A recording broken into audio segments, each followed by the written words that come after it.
Next, we'll talk about children's strategies of learning. Now, children learn by employing various strategies that help them to understand, to reason, to memorize, and to solve problems.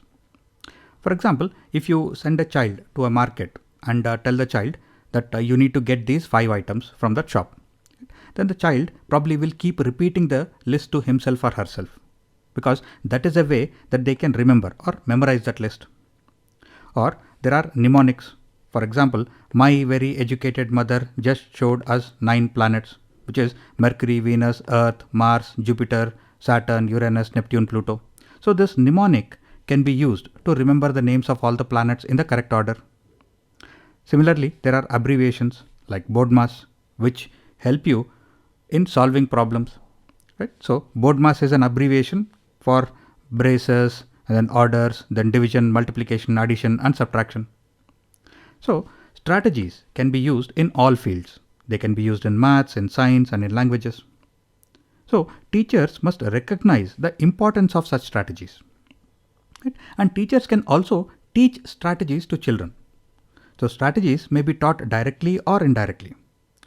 Directly, such as when you give them an assignment to read a lesson or read a poem, then you can teach them how to outline, how to underline, how to summarize things, how to annotate or highlight text. And you can also do it indirectly by giving them a group task and guiding them with examples so that they learn on their own. And in science, children should learn how to form hypotheses. So hypothesis is the basic idea that they are trying to prove. So they should know how to come up with a hypothesis, because that itself is a strategy of learning. And they should know how to methodically record their work and results. How can they do it in a structured manner? Right? And they should know the steps that they can use to analyze and evaluate data and information.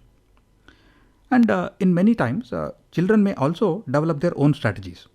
And if the teacher comes to know of any such strategies, then they should not be discouraged. On the other hand, such strategies should be encouraged. And the teacher should ask the child to explain what the strategy is all about, so that if the strategy is useful, then the same thing can be taught to other students. And if there are any issues or problems with that strategy, for example, it may work in one situation, it may not work in other situations. So in such situation, such a case, the teacher should correct the strategy if required. Therefore, children's strategies of learning means that children create their own strategies for learning, or they can learn strategies for learning. So such strategies should be encouraged, because this is part of the learning process.